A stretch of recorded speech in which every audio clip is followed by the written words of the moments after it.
Hey guys, welcome to Motoroids. My name is Amit and this is the Renault Triber, and we are going to do a very detailed first look review of this car. But since we are done with the shoot, I thought I'll do a quick English walk around as well, because that other walk around and first look review is going to be in Hindi. So let's first have a look at the design. And this is a sub 4 meter car meant for those who want an economical car which has a lot of space inside, and this is going to be priced very aggressively. So let's first have a look at the car from all angles, and as you'd appreciate, this is very proportionate. Renault have not tried to do something stupid here. It's very well proportioned, not gaudy or loud or overdone from any angle. It's really very well proportioned and looks nice from all angles.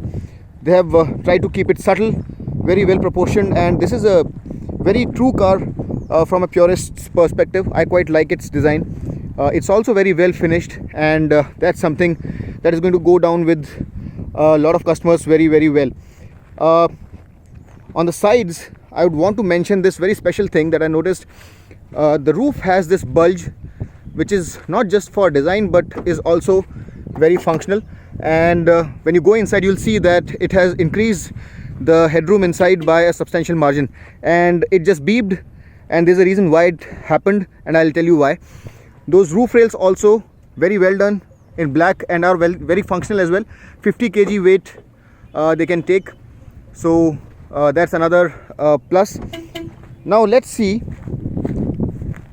what the car looks like up front. So this is the face of the car, and you see these three slats with the Renault logo in the middle, very bold. The bonnet has these two very muscular creases, and if you look at the headlamps, you have a projector on the right and a normal halogen reflector in the middle. And this is the low beam, this is the high beam, this is obviously the indicator. You have these chrome elements, and you have this LED DRL right here, which turns on when there is no other light turned on.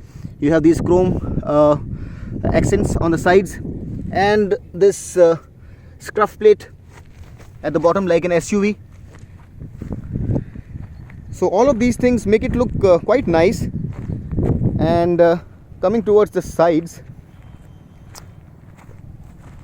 you get these 10 spoke 15-inch wheels, 185 section tires, and plastic undercladding on the wheel arches. This blinker as well, but you don't get undercladding all around. As you can see here, you don't have undercladding, but you do have this black taping here. Also, if you look at the greenhouse area, you'd realize that it's quite big, and you also have this big window here which enhances the feeling of space inside. So very cleverly designed. Body colored door handles, and coming towards the rear, as you can see, you have these tail lamps. You don't have any elements in LED here. Renault tries to keep it simple so that they can keep the cost down. And if you look at the shape of these tail lamps, they look like an eagle's beak, and that's what Renault calls them. Triber lettering there, Renault logo, and you have this high mount stop lamp. You have wash and wipe, you have rear defogger, and you have this scuff plate like the front, and these sensors, and of course you also have this rear view camera here. Now before we get inside the car, let's just open the boot. And this is a mat which is meant to cover the floor when you have taken all the seats off. And this is a very versatile car in terms of space. So as you can see, you have 7 seats, 2 plus 3 plus 2, and these 2 seats can be completely removed. I'll show you how to do that. But tons of space inside. And even with all the 3 rows of seats up, you have 84 liters of space here. And when you take these 2 seats off, you have a massive 625 liters of space, which is the most in this segment.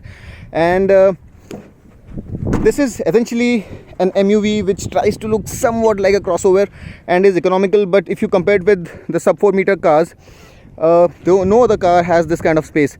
Also, if you look at the wheelbase, this is even more than the XUV 300, which means that there is a ton of space inside with that short bonnet and with that long wheelbase. If you see, the wheels are at the corners. That's how Renault have managed to squeeze out so much space inside the cabin.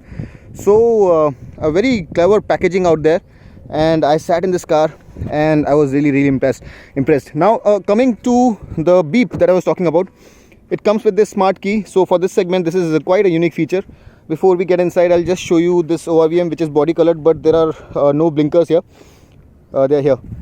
The ground clearance here is 182 mm, which is more than sufficient for our roads. And now for this smart key. So when you approach the car, it automatically unlocks, and when you go far, it locks itself. See, so that's a neat feature, and you don't need to take the key out of your pocket to lock or unlock. Apart from that, you obviously have all these buttons, including the door, the boot release. So now let's get inside the car and see what all is there.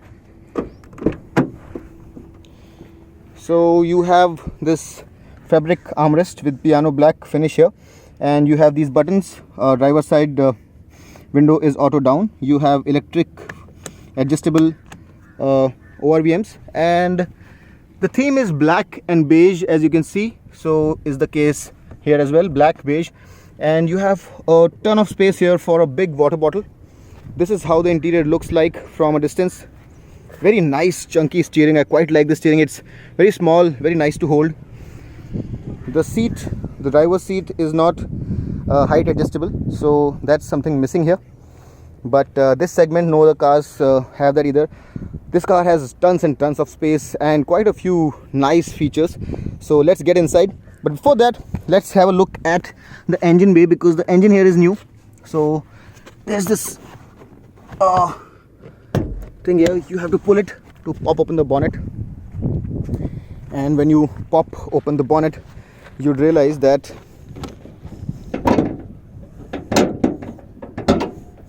there is not much of an engine here. It's a 1 liter engine, 72 PS of power, 96 Newton meters of torque, which is not much. The weight here is 947 kg curb weight, which is quite a lot. And if you load it up, I think this engine might not be sufficient. Let's fire the engine up and see how it sounds.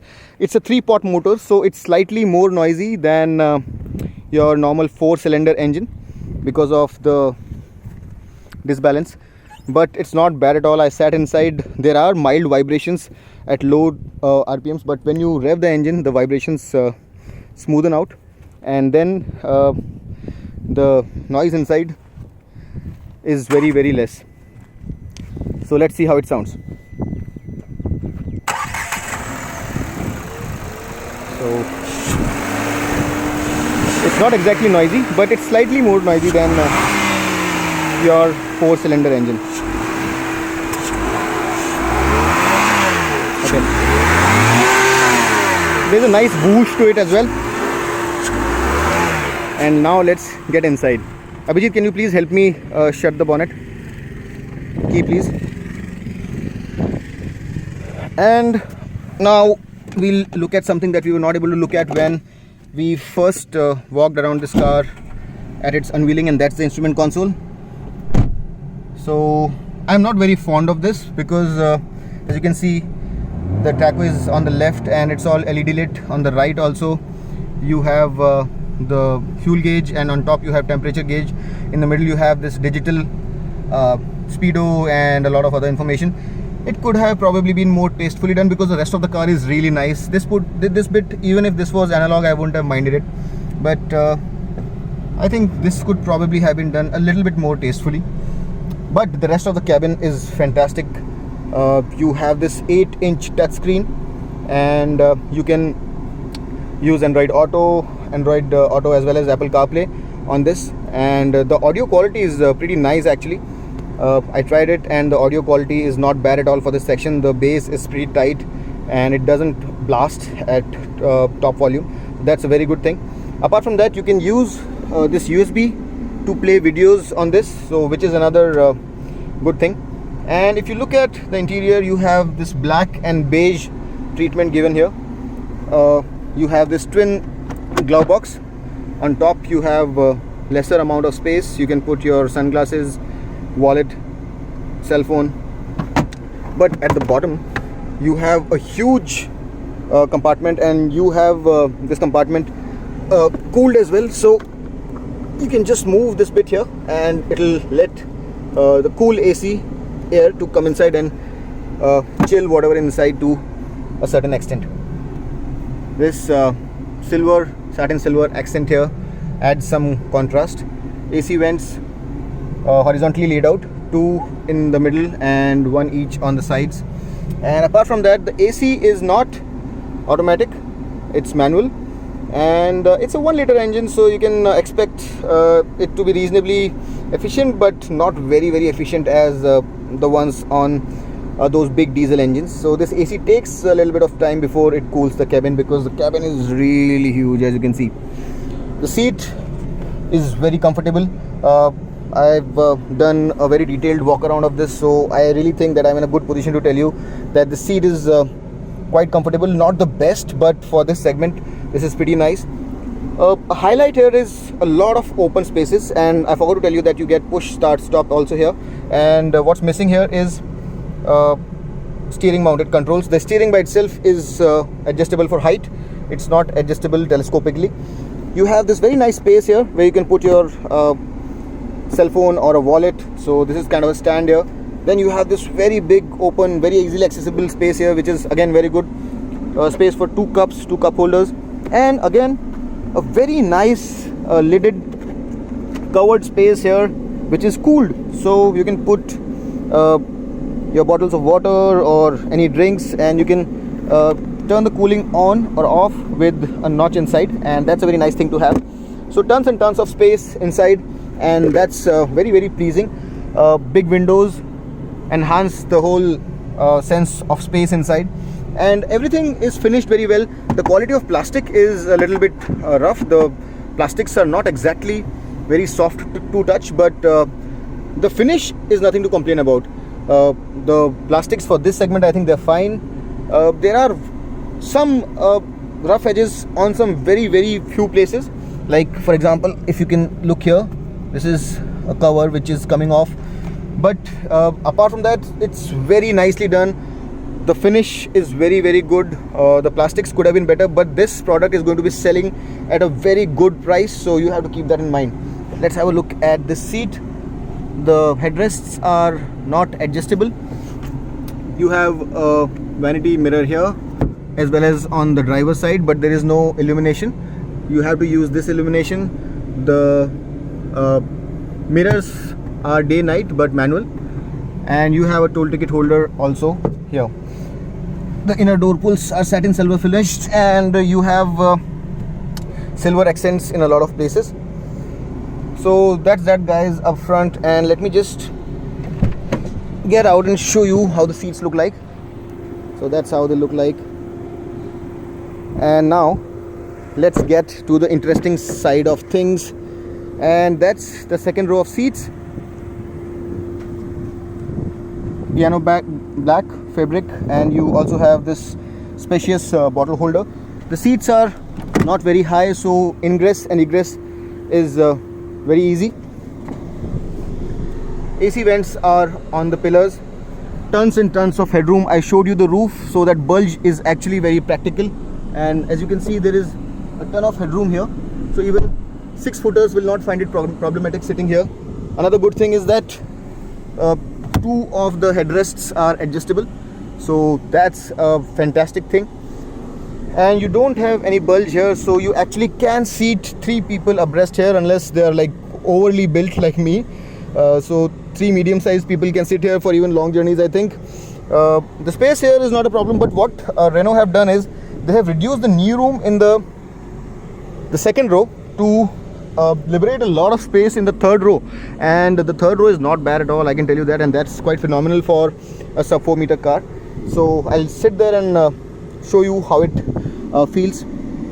You have a 12-volt socket here, but you don't have a USB, and this control for airflow for the rear AC can be controlled by the driver as well as the rear passengers, so that's really good. You also have this reading light for the second row, and apart from that, as I mentioned before, big windows, visibility all around is very good, so very nice airy feeling. And this row of seats is 60-40 split, and if you have to get into the third row, these seats are also sliding, so you can slide them like so. But the great thing about these seats is that they are also reclining. So for this segment, to have reclining seats is going to add tons of comfort to your travel, to your commute, and that's really something, isn't it? So quite ingenious. They have used small things in favor of this car. And now let's go to the other side and see how the entry to the third row is. It's very simple. I'm holding a phone in my hand, and still, as you can see, I would be able to tumble this thing down like so with one hand. See, it's that simple, and that's really nice, isn't it? Abhijit will help me with showing you how to get inside, and there is a cable attached, so there may be a bit of a problem, but pardon me for that, as we're really struggling with time as well. Now let me just get inside. So now I am in third row of seats, and as you can see right now, the knee room is not much, but it's pulled all the way back. So the knee room is not much, but you can request the passengers in the front row to move it a little bit, and after that you will have reasonable amount of knee room here. And I can tell you that for a sub-meter car, the space here is not bad at all. You have these armrests on both the sides. Apart from that, you have a 12-volt power socket here, and you also get dedicated AC vents for the third row, which is great. And I'm quite surprised with the kind of space Renault have managed to liberate in this car, despite this being a sub 4 meter car. Another great thing is that you have these adjustable headrests for the third row, and everything put together, I think, this is not a bad place to be.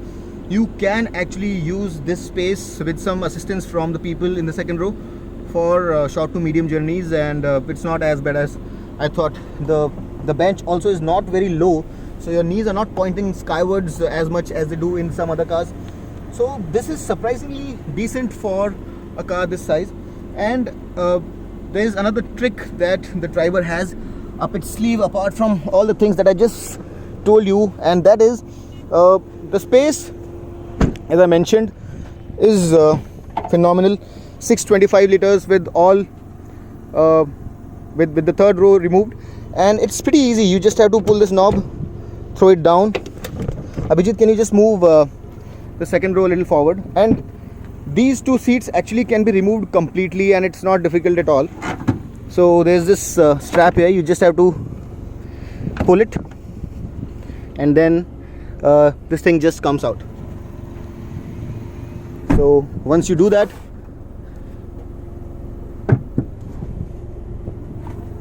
you have tons and tons of space here.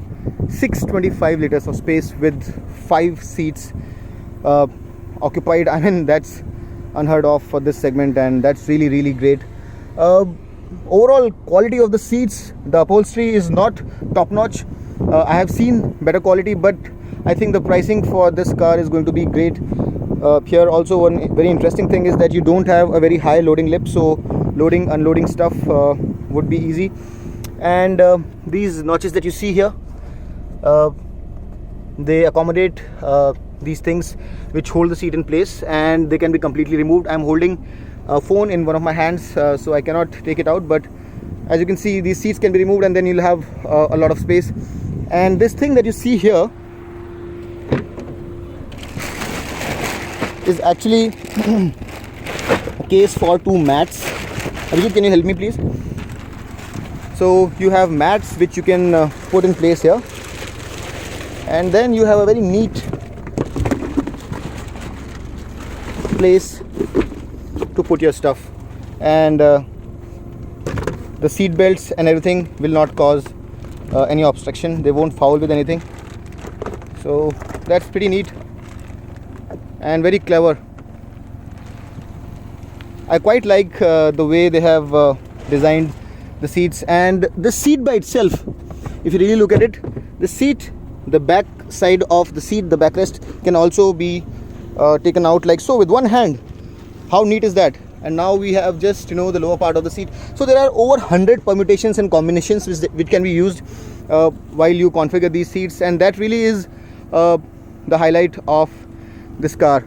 And overall, apart from maybe the engine, which is seeming slightly underpowered for this size of a car, but I cannot vouch for that because I have not driven this car yet.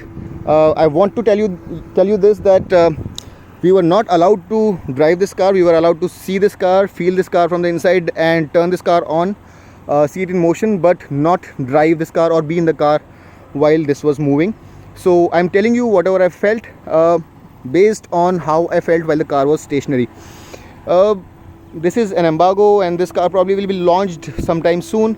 But from a value proposition, I really think that this is going to be fantastic. It's expected to be priced around 5 lakh rupees, give or take a few thousand rupees. But for that money, I think this is going to be fantastic. The space inside is amazing, and this is not to be compared with the Kwid. A lot of people are doing that mistake. I really think that the space inside and the way it's built, the robustness and everything is way better than the Kwid. So feels a lot more functional, a lot more premium, better designed, more substantial, and in all those ways, if you really look at it, it's a much bigger, a much better car. So those were my insights into the Renault Triber, a quick first look review, walk around kind of a thing. I thought, as we were done with the rest of the shoot, I'll do this quick video in English as well, because a lot of clamor is happening, complaining that we are not doing videos in English. Unfortunately, we are really hard pressed for time and resource, and we try to do as much as we can, but sometimes the time and resource just doesn't permit, and whenever it does, like today, I try and put a video in English as well. I hope that this video was informative enough. You got to understand everything that you wanted to know about the Renault Triber. And if there is anything else that you have in your mind, if you want to ask any questions, do let me know. I always try to answer every single question that you put down in our comment section. Also, if you like this video, hit that subscribe button, share this video with your friends, push that bell notification icon, and do follow us on Facebook and Instagram. And until next time, this is your friend Amit Changani signing off. Rev hard, rev free, and drive safe.